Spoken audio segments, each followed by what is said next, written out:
పెరోలి sisters channel కి స్వాగతం. ఎలా ఉన్నారు? అందరూ బాగున్నారా?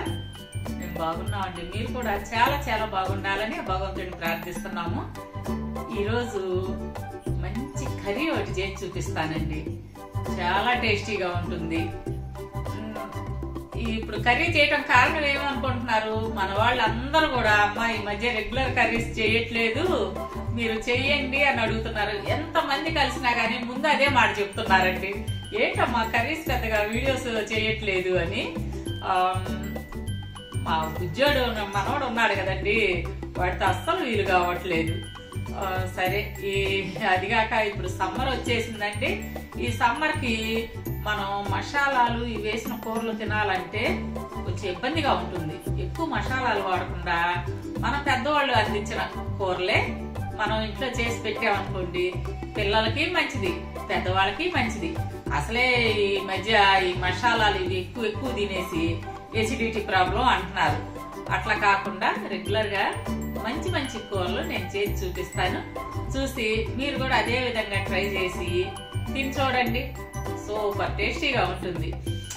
ఇప్పుడు బయట ఫుడ్స్ ఉన్నాయి అనుకోండి, బాగా మసాలాలు వేసి దట్టించిన కూరలు ఒకసారికి 2 సార్లు బాగుంటాయి. కానీ ప్రతిరోజు మనం రెగ్యులర్ గా ఇంట్లో అన్నంలోకి తినడానికి అంత ఆరోగ్యానికి మంచిది కాదు, తినలేము కూడా.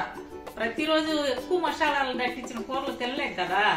అలాగే మసాలాలు తక్కువతో ప్లెయిన్ గా కడుపుకి చక్కగా అంటే విశ్రాంతి ఇచ్చినట్టు ఉంటదండి. అటువంటి కర్రీస్ నేను తయారు చేసి చూపిస్తాను, చూసేయండి. ఈ రోజు కర్రీ సూపర్ టేస్టీగా ఉంటది. వచ్చేసేయండి వంటగదిలోకి. ముందుగా దొండకాయలు తీసుకొని శుభ్రంగా కడిగి ఈ విధంగా ముక్కలు కట్ చేసుకోండి. ముక్కలు ఈ సైజు ఉండాలి. నేను 1/2 కేజీ దొండకాయలు తీసుకున్నానండి. వీటిని ఇప్పుడు మనం ఉడికించుకుందాం. ఇందులో 1 స్పూను పచ్చిశనగపప్పు, కడిగి పెట్టుకున్న పచ్చిశనగపప్పు వేయండి. అలాగే తగినంత ఉప్పు వేసి కొద్దిగా వాటర్ పోసి ఉడికించుకోవాలి.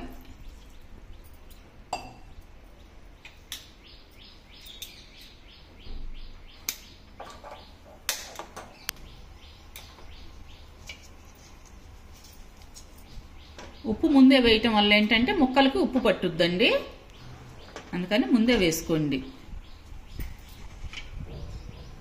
మీ టేస్ట్కి తగినంత ఉప్పు అన్నమాట. ఇప్పుడు స్టవ్ వెలిగించి బాండి పెట్టుకొని 2 స్పూన్లు ఆయిల్ పోసుకోండి. ఆయిల్ కాగిన తర్వాత 1 స్పూను తాలింపు గింజలు, అదేవిధంగా 1 ఎండుమిర్చి ముక్కలు కట్ చేసేసుకోవాలి. తాలింపు వేగింది. అందులో సన్నగా తరిగిన ఉల్లిపాయ ముక్కలు, 2 పచ్చిమిర్చి చీలికలు. నేను ఈ సైజు ఉల్లిపాయ తీసుకున్నాను, మరీ పెద్ద తీసుకోకండి, కూర తీపి వస్తుంది. చిన్న సైజు ఉల్లిపాయ అన్నమాట.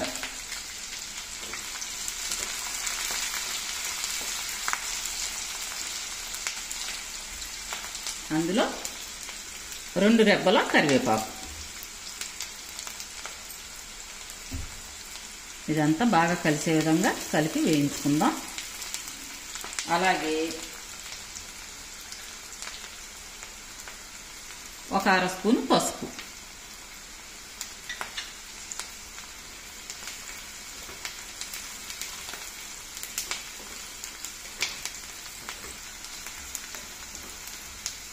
చూశారు కదా తాలింపు చిటపటలాడుతూ ఎలా వేగుతుందో. ఇప్పుడు కొంచెం ఉల్లిపాయ వేగిన తర్వాత ఇందాక మనం ఉడికించుకున్న దొండకాయ ముక్కలు వేసుకుందాం.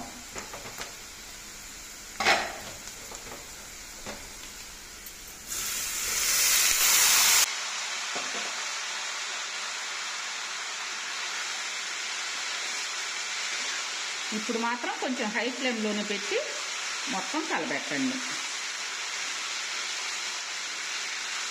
ఏదన్నా నీరు అది ఉందనుకోండి, ఆ నీరు లాగేస్తుంది అన్నమాట. మనం మరీ చిన్న ముక్కలు కట్ చేసుకున్నాం అనుకోండి, కూర అంతా గుజ్జు గుజ్జు అయిపోతుంది అన్నమాట. అందుకని నేను చూపించాను కదా, ఆ సైజు ముక్కలే కట్ చేసుకోండి. ఇప్పుడు హై ఫ్లేమ్లో వేగనివ్వండి.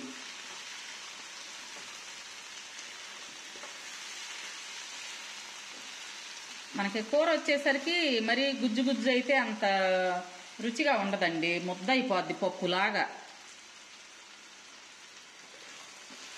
ఈ కర్రీకి విజయక్క మంచి ఫ్యాన్ అన్నమాట. దొండకాయ కూర చేయవే అంటది. నిజంగా బుజ్జమ్మ, నువ్వు చేసే అన్ని కూరల్లోకి దొండకాయ కూర నాకు బాగా నచ్చుద్ది. అన్నీ బాగా చేస్తావు కానీ దొండకాయ కూర ఇంకా బాగా నచ్చుద్ది, అందుకే అడుగుతుంటా. ఇప్పుడు రోజువారీ కూరలు అనేసరికండి మనం ప్రతిరోజు మసాలాలు వేసుకొని తినాలంటే ఆరోగ్యానికి అంత మంచిది కాదు కదా. అందుకని ఎప్పుడైనా ఇట్లా లైట్గా చేసుకునే కూరలే బాగుంటాయి. డాక్టర్లు కూడా ఎక్కువ మసాలాలు వాడొద్దని చెప్తున్నారు కమ్మా.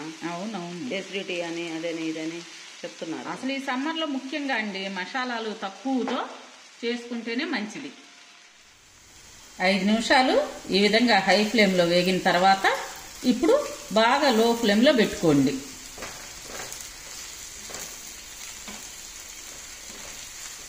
ఈ విధంగా అడుగంటకుండా కలదిప్పుకోండి. ఇప్పుడు ఇందులో కావలసిన కారాన్ని రెడీ చేసుకుందాం. 1/4 టీ స్పూన్ జీలకర్ర, కొన్ని ధనియాలు, ఇన్ని చాలండి. ధనియాలు అంటే ఇదిగోండి, ఎన్నని చెప్పాలి, ఒక 20 ధనియాలు తీసుకోండి.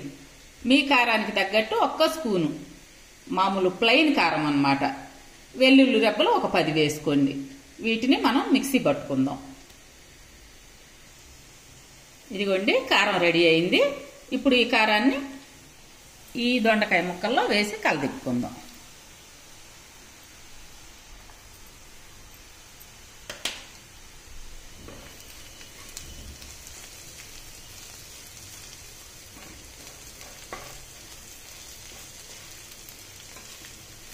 బాగా కలిసే విధంగా తిప్పుకోండి.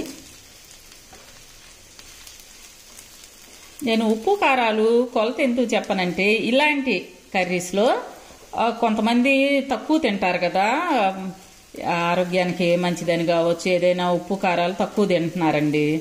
మాకు కొంచెం మీడియంగానే వాడతాం మేము. ఎవరి టేస్ట్ని బట్టి వాళ్ళు వేసుకుంటారు కదా. కర్రీ వండే విధానం మనం చూపిస్తే ఉప్పు కారాలు అనేది వాళ్ళ రుచులను బట్టి వాళ్ళు వేసుకుంటారని చెప్పి నేను అవి కరెక్ట్గా కొలత అయితే మాత్రం చెప్పను.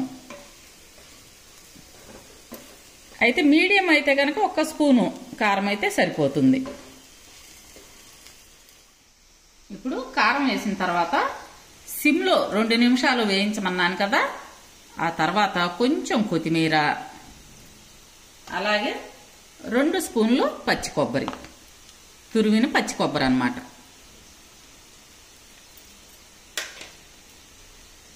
ఇప్పుడు వేసిన తర్వాత ఒక్కసారి ఇలా కలదిప్పేసి 1/2 మినిట్ అలా ఉంచి మీరు స్టవ్ ఆఫ్ చేసేసుకోండి. అంతేనండి, రుచికరమైన దొండకాయ ఇగురు మనకి రెడీ అయిపోయింది. దీన్ని మనం పప్పుకి లేదు రసం పెట్టుకున్న సైడ్ కాంబినేషన్కి సూపర్ టేస్టీగా ఉంటుంది. లేదు విడిగా అచ్చగా ఇదే రైస్లో కలుపుకున్నా కానీ చాలా బాగుంటుందండి. ఇప్పుడు స్టవ్ ఆఫ్ చేసి ఈ కర్రీని వేరే సర్వింగ్ బౌల్లోకి మార్చుకుందాం. ఇదిగోండి, చూశారు కదా ఎంత ఈజీగా చేసుకోవచ్చో. మీరు కూడా ట్రై చేసి తిని చూసి ఎంత రుచిగా ఉందో నాకు కామెంట్స్ లో చెప్పాలి. సరే బుజ్జమ్మ, చూసారు కదండి చెల్లి చేసిన దొండకాయ ప్లెయిన్ కర్రీ. మరి మా వీడియోస్ మీకు నచ్చినట్టయితే లైక్ చేయండి, షేర్ చేయండి. అలాగే కొత్త వాళ్ళు మా ఛానల్ని తప్పకుండా సబ్స్క్రైబ్ చేసుకోండి. పనిలో పని పక్కన ఉన్న బెల్ ఐకాన్ క్లిక్ చేసి ఆల్ అనే ఆప్షన్ ఎంచుకుంటే మీకు తెలుసుగా మేము పెట్టే ప్రతి వీడియో నోటిఫికేషన్ రూపంలో మీకు వస్తుంది. రేపు మరో మంచి వీడియోతో కలుద్దామండి. అప్పటి వరకు బాయ్.